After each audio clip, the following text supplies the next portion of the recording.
मेरे साथ अभी उमर खान हैं जो कि जेएमएम के लीडर हैं।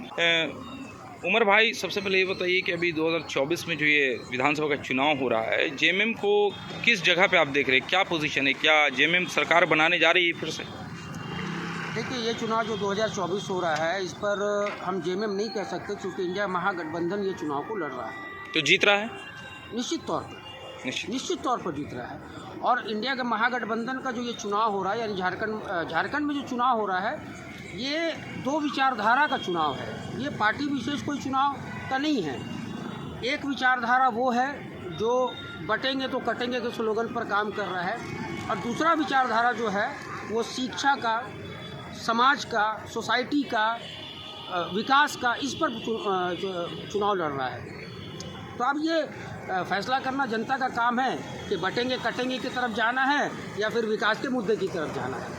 आप देखिए, जितना भी झारखंड में अभी जितने भी नेता भारतीय जनता पार्टी के आए हैं, चाहे पूरे झारखंड में किसी शहर किसी गांव में भी आए होंगे, वो केवल और केवल एक मुद्दे पर बात कर रहे हैं, और वो है बांग्लादेशी घुसपैठ का मुद्दा। मेरा सवाल है उन लोगों से कि 10 साल से केंद्र में सरकार भाजपा की है, 10.5 साल से प्रधानमंत्री मोदी हैं, 5 साल से गृह मंत्री अमित शाह है।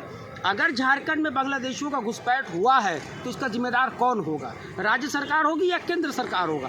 तो ये बैठे बिठाए तो खुद अपना पोल खोल रहे हैं बांग्लादेशियों घुसपैठ का मुद्दा उठाकर। अच्छा, एक सवाल आपसे पूछना है कि जितने भी मुद्दे रहे 24 सालों में अब तक, तो क्या आपको लगता है सारे मसले जनता के हल हो चुके हैं?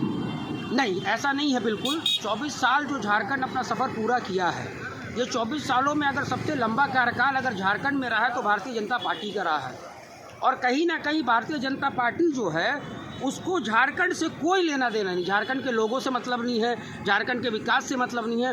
भारतीय जनता पार्टी को अगर झारखंड से कोई मतलब है तो झारखंड के खनिज संपदा से मतलब है, झारखंड के जल जंगल और ज़मीन से मतलब है।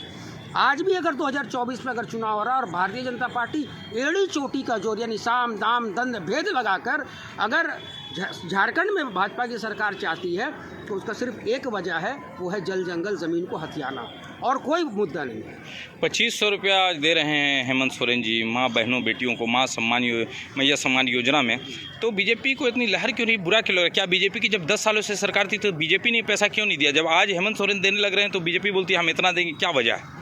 देखिए, एक्चुअली मैया सम्मान योजना जो झारखंड मुक्ति मोर्चा इंडिया महागठबंधन की सरकार जो झारखंड में लेकर आई है, पहले उसका शुरुआत 1000 रुपये से हुआ। 1 महीने 2 महीने के बाद फिर हमारे जो मुख्यमंत्री है माननीय श्री हेमंत सोरेन जी ने कहा कि अब हम 2500 रुपये देंगे। बावजूद इसके 1,36,000 करोड़ केंद्र सरकार झारखंड के लोगों के ऊपर कुंडली मारकर बैठी है, जो देने का नाम नहीं ले रही है। और जैसे मैया सम्मान योजना का घोषणा झारखंड में झारखंड सरकार के द्वारा किया गया, वैसे ही भारतीय जनता पार्टी के लोग एक योजना को लेकर आए, गोगो दीदी योजना। अब ये नाम कैसा है ये समझ से परे है। और जहाँ तक देने का सवाल है कि 2100 रुपये जो है ये देने का वादा कर रहे हैं कि अगर हम सरकार में आए तो 2100 रुपये देंगे, चलिए मान भी लेते। आप 2022 में उत्तर प्रदेश में चुनाव लड़े, आपने वादा किया कि उत्तर प्रदेश में अगर हम सरकार में आए तो 500 रुपये में सिलेंडर देंगे। आप छत्तीसगढ़ का चुनाव लड़े, आप बोले कि अगर हम सरकार में आएंगे तो हम 500 रुपये में सिलेंडर दिया। क्या सिलेंडर 500 में? मध्य प्रदेश में भी इन लोगों ने कहा, लेकिन कहाँ दिए? हरियाणा में भी बोले, लेकिन कहाँ दिए? तो वादा खिलाफ है बीजेपी यानी? देखिए, आने वाले समय में वादा खिलाफी का अगर कोई बात करेगा ना तो वादा खिलाफी वर्ड को हटाकर भारतीय जनता पार्टी को रख दिया जाएगा उस जगह में। कौन सा वादा ये पूरा करे बताइए ना आप मेरे को। 15 लाख से शुरू हुआ था, 500 रुपये गैस सिलेंडर में आ गया, वो भी नहीं करने वाले हैं। तो क्या झारखंड की जनता इस झांसे को बीजेपी की समझ पाएगी, पढ़ पाएगी इस चुनाव में? देखिए, अगर आप जनता की बात करेंगे ना तो जनता भी दो भागों में बढ़ चुकी है।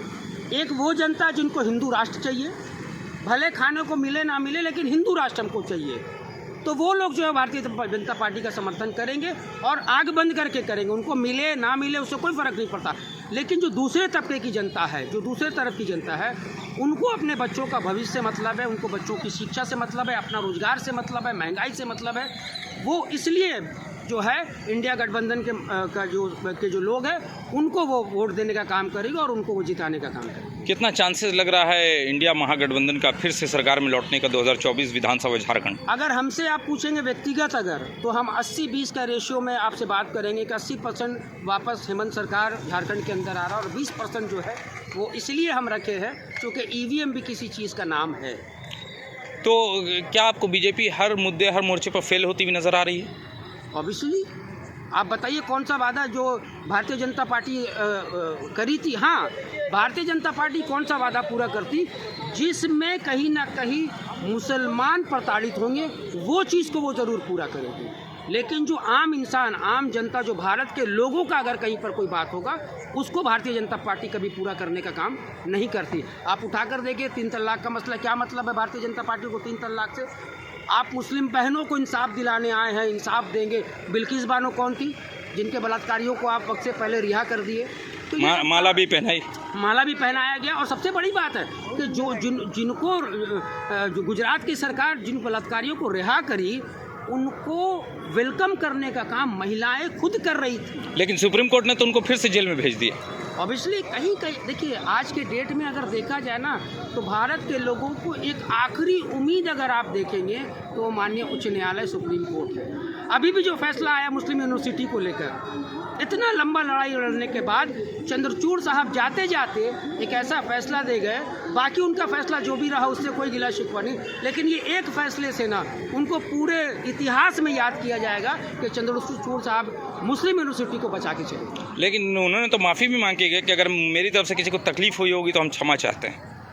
देखिए, फैसला होता है, जाहिर सी बात है। अगर फैसला हो रहा तो एक पक्ष उससे नाराज़ होगा और दूसरे पक्ष में खुशी का लहर होगा। अब उसमें एक सुप्रीम कोर्ट में बैठा जज, अच्छा ये जो फैसला हुआ है कि अकेला उनका फैसला नहीं था, लेकिन चूंकि वो चीफ जस्टिस थे इसीलिए उनको याद किया जाएगा।